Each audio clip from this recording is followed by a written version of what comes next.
Hello friends, welcome this class in science probiology. जैसा कि आपको पता है कि हम लोग ICMR 2023 की तैयारी कर रहे हैं।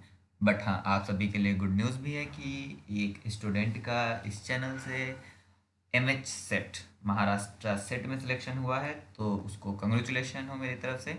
और बहुत से स्टूडेंट ICMR की तैयारी कर ही रहे हैं। इस चैनल से डेफिनेटली बहुत ही अच्छा रिजल्ट आएगा। DBT का रिजल्ट ऑलरेडी इस चैनल से बहुत अच्छा आया था। मैं गिनाना नहीं चाहता, बट क्या डेफिनेटली बहुत आए हैं रिजल्ट इस चैनल से। तो अगर आपने अभी तक चैनल को सब्सक्राइब नहीं किया तो चैनल को सब्सक्राइब कर लीजिए। यहाँ पे क्वेश्चन था, the scientific study of a dream is called. तो scientific study of the dream जो है, डेफिनेटली इसका आंसर आपको डायरेक्टली पता होगा, कहीं ना कहीं आपने पढ़ा है, न्यूरोलॉजी, न्यूरियोलॉजी। बट हमारा टारगेट क्या है, सिर्फ ये बताना नहीं, क्योंकि मे भी ये क्वेश्चन दोबारा ना पूछा जाए।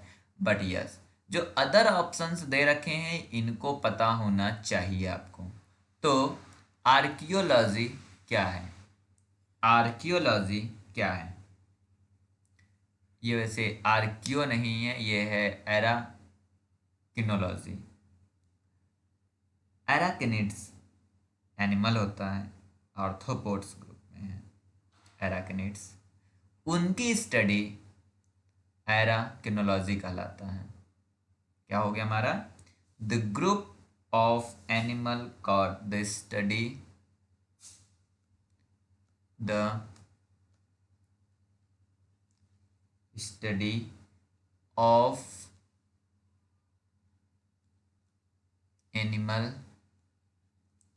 Animals called arachnids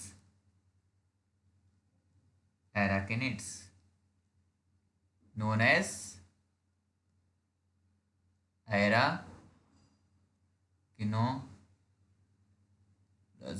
एराकिनोलॉजी।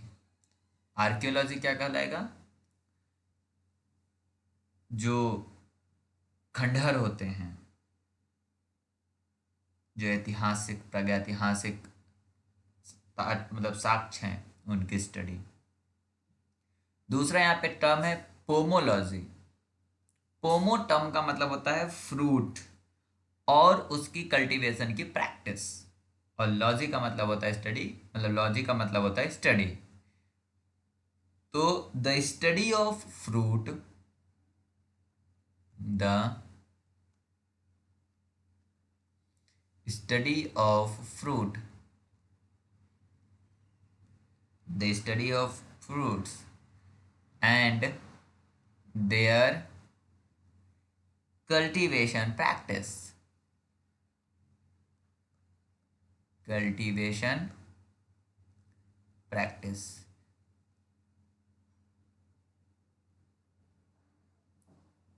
प्रैक्टिस ये होता है आपका पोमोलॉजी। और स्पीलियोलॉजी क्या होता है? स्पीलियो का मतलब होता है केव्स। तो the study of cave, study of caves and cave system, cave and cave systems की स्टडी जो है आपकी स्पीलियोलॉजी कहलाती है। तो यहां से हम लोगों ने क्या सीखा? चार चीजें सीखा। एक, एराकिनोलॉजी क्या है हमारा? The study of arachnids. Arachnids की स्टडी एराकिनोलॉजी कहलाती है। Study of fruit and their cultivation practice pomology कहलाती है। Study of cave and cave system की स्टडी स्पीलियोलॉजी कहलाती है। और ड्रीम की स्टडी न्यूरोलॉजी, ये कहलाती है। तो आंसर इसका डी है। अब यहां पे भी देख लीजिए क्या क्वेश्चन है। नोसोफोबिया। फोबिया का मतलब होता है डर। फोबिया का क्या मतलब होता है? डर। अगर आपने ये पीवाईक्यू जब पढ़ा होगा तो आपको पता होगा कि नोसोफोबिया जो होता है ये होता है हमारा fear of developing a disease. Nosophobia term किसके लिए यूज किया जाता है? जब आपको डेवलपिंग डिजीज का फेयर हो, that is called a nosophobia. अब यहाँ पे एक है कि fair of not having a working mobile phone, इनके लिए नोवोफोबिया यूज किया जाता है। नोवोफोबिया, नोवोफोबिया क्या होता है? Fear of not having a working mobile phone nomophobia कहलाता है। Fear of nausea and vomiting, इसके लिए एमिटो एमिटोफोबिया कहलाता है। क्या हो गया आपका? Fear of nausea and vomiting, इसके लिए क्या होता है? एमिटोफोबिया। और अगर स्मेल्स की बात हो, फियर ऑफ स्मेल्स, तो ये होता है आपका ऑस्मोफोबिया। फोबिया का मतलब समझ लेना डर होता है।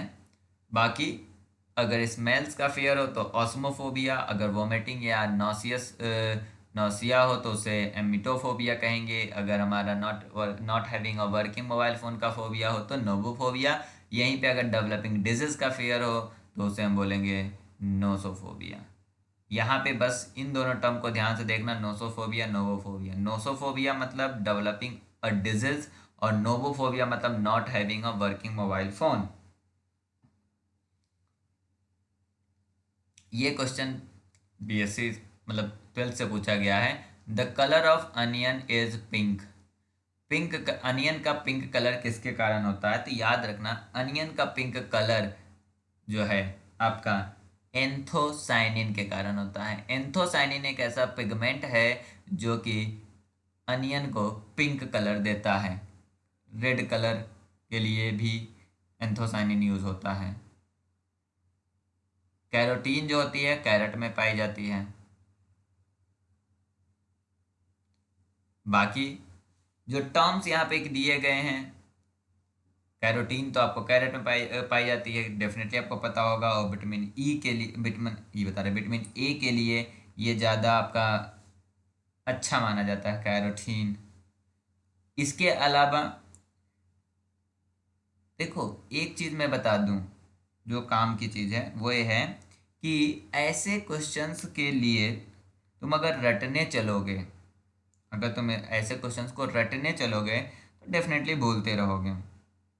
तो इसलिए तुम्हें ऐसे कलर को, मतलब ऐसे क्वेश्चंस को रटने से अच्छा है जब भी पीवाईक्यू पढ़ो तो उसके ऑप्शंस को भी ध्यान से देख लो कि उसके ऑप्शंस क्या दिए हुए हैं और उसको उसी समय पढ़ लो।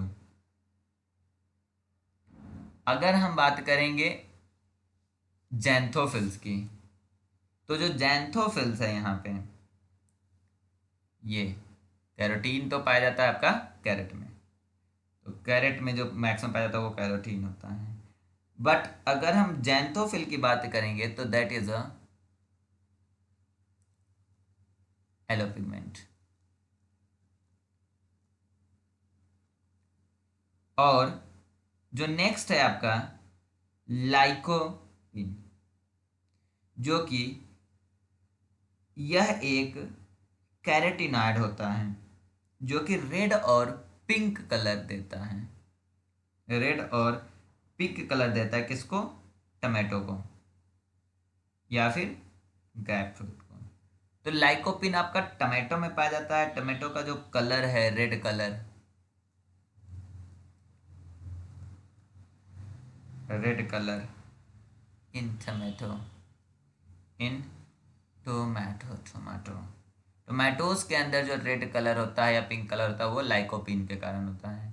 जैंथोफिल येलो कलर का है। एंथोसाइनिन पिंक कलर देता है अनियन को। हाँ, अगर याद नहीं होता तो डेफिनेटली ये गलत करके आओगे, तो इसलिए ऐसे क्वेश्चन को जल्दी पिक भी नहीं करनी चाहिए। यहाँ पे एक क्वेश्चन है कि the gas used for artificial ripening of fruit. यह भी क्वेश्चन बहुत ही ज़्यादा क्वेश्चन पूछा जाता है ये। इथाइलिन। इथाइलिन एक हार्मोन है, गैस का मतलब प्लांट हार्मोन है, जो कि राइपनिंग ऑफ फ्रूट के लिए रिस्पॉन्सिबल होता है। अगर हमें आर्टिफिशियल राइपनिंग करानी होती है तो हम इथाइलिन के साथ फ्रूट को रखते हैं और वो फ्रूट में राइपनिंग हो जाती है। तो ethylene is the correct answer for this question.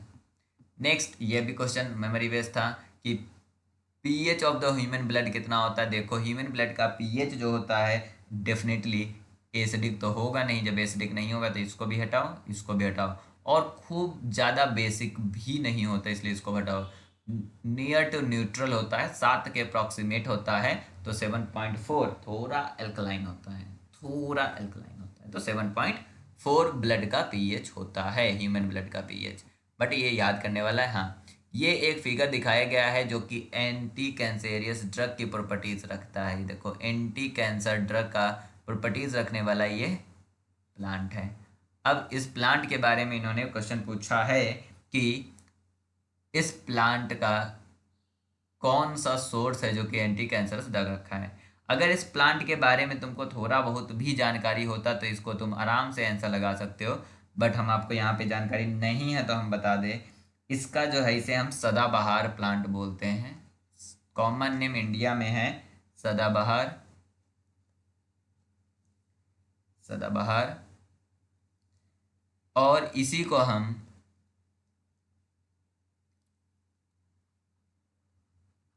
बारामनी बारामसी बोलते हैं, बारामासी बोलते हैं। इसका साइंटिफिक नेम जो है कैथेरेंथस, कैथेरेंथस रोसियस है। इसका साइंटिफिक नेम कैथेरेंथस रोसियस है। इसको हम एनुअल विंका भी बोलते हैं। तो इनके अंदर जो कंपाउंड होता है उसे हम विन क्रिस्टिन बोलते हैं। जो आपका सदाबहार प्लांट है उसके अंदर विनक्रिस्टिन पाया जाता है, जो कि एंटी कैंसरियस ड्रग के प्रॉपर्टीज रखता है। क्या आपका है, विनक्रिस्टिन पाया जाता है, तो उसको आप ऐसे भी लिख सकते हो, इसे एनुअल हम विनका बोलते हैं, और विनका में पाया जाने वाला कंपाउंड विनक्रिस्टिन कहलाता है। बाकी वी से और भी कोई यहाँ पे कंपाउंड दिया भी नहीं है।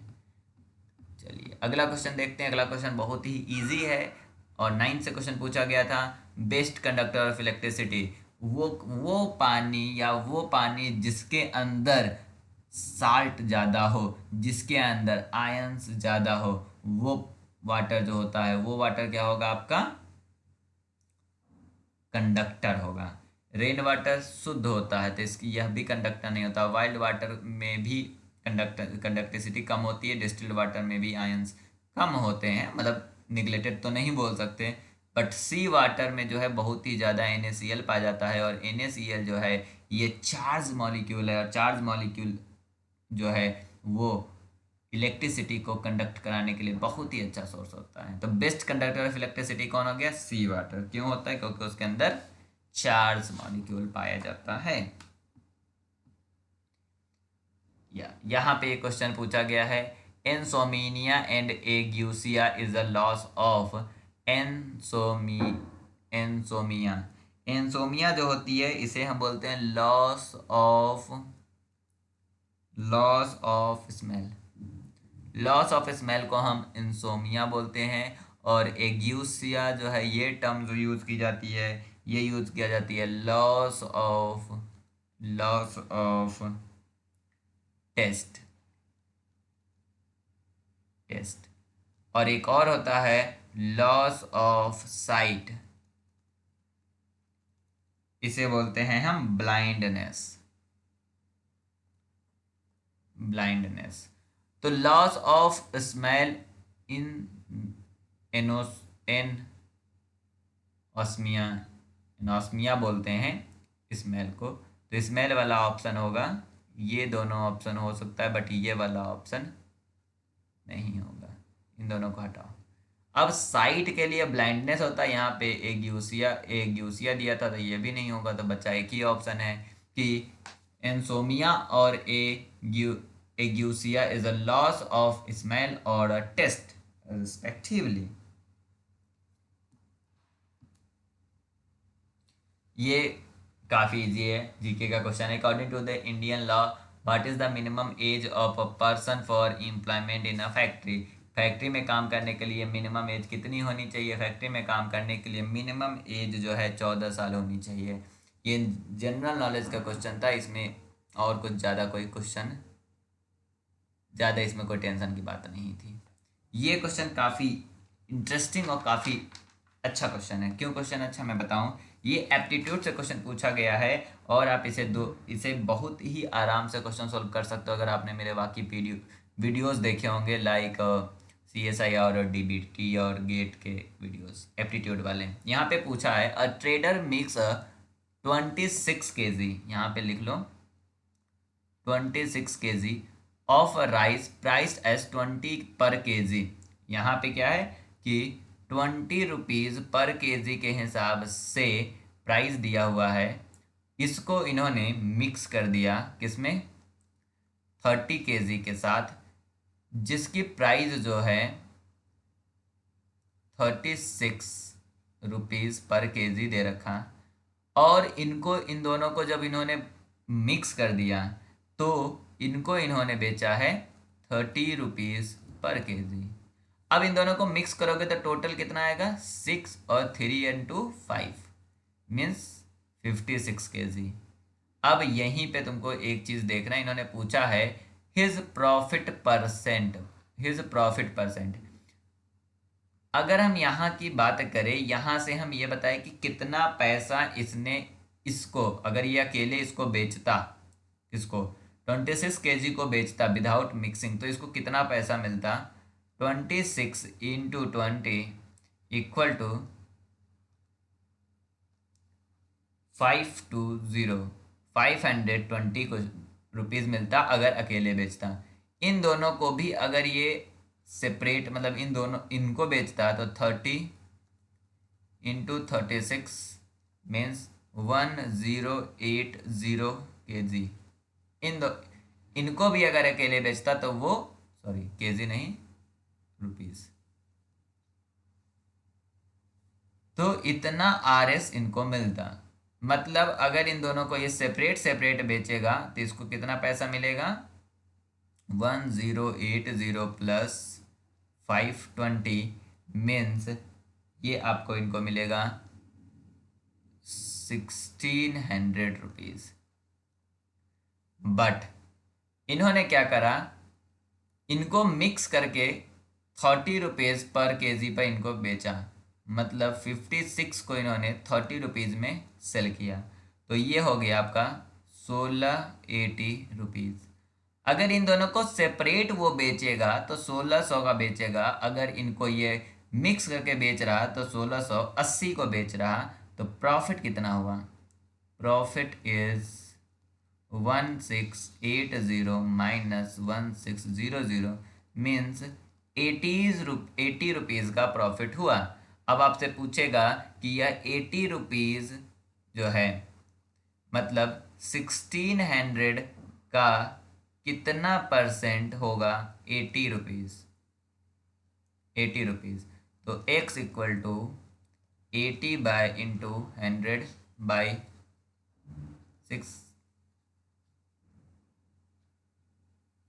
गया 10, और ये हो गया आपका 2, ये हो गया 5, मतलब 5% का इसको प्रॉफिट हुआ होगा। वीडियो को पॉज करके देखो, डेफिनेटली इसके बाद ये क्वेश्चन गलत नहीं होना चाहिए। ये बहुत ही इजी क्वेश्चन है, ऐसे क्वेश्चन को कभी भी गलत मत करना। 31 में इन्होंने पूछा है कि what is the chemical symbol for tungsten. Tungsten एक पीरियोडिक टेबल का एक्सेप्शन वाला एनिमल है, मतलब एलिमेंट है जिसमें टी जो होता है नहीं होता है इसका सिंबल, बल्कि टंगस्टन का सिंबल डब्लू होता है। ये याद इसलिए भी होना चाहिए क्योंकि जो बल्ब का फिलामेंट होता है वो टंगस्टन का बना था। अगर बायोलॉजी में स्टेनले मिलर का एक्सपेरिमेंट पढ़ा होगा तो वहाँ भी उन्होंने टंगस्टन का इलेक्ट्रोड यूज़ किया जाता है। तो इसलिए ये चीज़ें याद होनी चाहिए। अब यहाँ के बाद कुछ स्टैट्स के क्वेश्चन है जो कि मैंने स्टैट्स की वीडियो में डिस्कस कर रखे हैं, इसलिए मैं इस वीडियो में सिर्फ आपको आंसर बताते हुए चलूंगा। बाकी उस वीडियो को जाके देख लो। वीडियो तुम्हें आई बटन पे क्लिक करके मिल जाएगा या डिस्क्रिप्शन में मिल जाएगा या सीधे के सीधे जो ICMR 2023 का जो प्ले लिस्ट है उसमें जाके मिल जाएगा। इन्होंने पूछा है कि what type of the study is best suited for the initial evaluation of the rare disease. अगर initial evaluation the rare disease करना है जिसमें मतलब दो कैटेगरी में हो सकता है, एक हो सकता है जिसमें डिजीज होगा, एक होगा जिसमें डिजीज नहीं होगा। तो ऐसे स्टडी में इनिशियल इवेलुएशन के लिए जो स्टडी करते हैं उसे हम केस कंट्रोल स्टडीज बोलते हैं। क्यों बोलते हैं जाके वहाँ पे चेक कर लो, जिससे कि यहाँ पे फालतू में ज़्यादा लेंदी ना हो। ये क्वेश्चन है पूछा गया which of the following phase of the clinical trial evaluate the safety and tolerability of a drug of the healthy volunteer use किया गया है। इसका मतलब ही है कि अगर हेल्दी हम यूज़ करते हैं तो फेज़ 1 में है ट्रायल। फेज़ 1 में हम हेल्दी ट्रायल करते हैं उनकी सेफ्टी का चेक करने के लिए। फेज़ टू में हम थोड़े एक लेस अमाउंट में लेस नंबर में हम इंडिविजुअल लेते हैं, पेशेंट लेते हैं, उनके ऊपर हम ट्राई करते हैं। और 3 में हम लंबे मतलब एक ह्यूज नंबर ऑफ पेशेंट लेते हैं। और जो लास्ट होता है फोर्थ ट्रायल में हम क्या करते हैं, हम उसका लॉन्ग टर्म इफेक्ट देखते हैं। तो यह भी मैंने उसमें बता रखा है, तो ये वहाँ पे जाके देख सकते हो। यहाँ पे पूछा है कि the test is 90% sensitive, what will the percentage of false negative studies. Definitely 10 is the false negative result. ये सारे क्वेश्चन मैंने ऑलरेडी डिस्कस कर रखे, इसलिए मैं आपका टाइम वेस्ट यहाँ पे नहीं करना चाह रहा हूँ और जल्दी जल्दी मैं इस क्वेश्चन को कर रहा हूँ। इस क्वेश्चन में देखो यहाँ पे इन्होंने पूछा है the fertilisation of an ovum by the sperm commonly occurs in which part of the female reproductive system.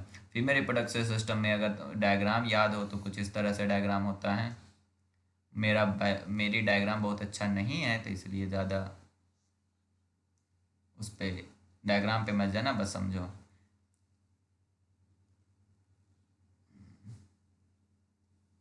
एक तरफ का मैंने बनाया, देखो ये तुम्हारा क्या है, यूट्रस है।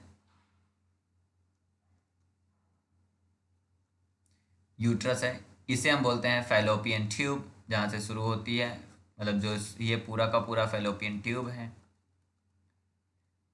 यहाँ से लेके यहाँ तक का।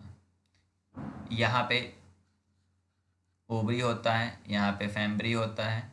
यहाँ से जैसे ही अंडा बाहर निकलता है ये ओवम यहाँ पे जा रहा होता है, स्पर्म इधर से घूमते हुए आ रहा होगा और इस कंडीशन में यहाँ पे जाके फर्टिलाइजेशन होता है। और जहाँ पे फर्टिलाइजेशन हो रहा है उसे हम एम्प्यूला बोलते हैं, ampulla region of fallopian tube. तो यहाँ पे एम्प्यूला इन्होंने ऑप्शन में नहीं दिया है तब, लेकिन एम्प्यूला पाया कहाँ जा रहा है, फैलोपियन ट्यूब के अंदर पाया जा रहा था। करेक्ट आंसर इसका क्या होगा, फैलोपियन ट्यूब। बायोस्टैट्स की वीडियो जाके देखो, डेफिनेटली बहुत ही ज़्यादा फायदे होने वाला है। 2022 की वीडियो देखो क्योंकि वो भी तुम्हें फ़ायदा देने वाला है। 2 से 3 वीडियो तुमको फ़ायदा देने वाला है, तो डेफिनेटली जाओ देखो जाके। Thank you for watching this video, share this video with your friend. Bye bye.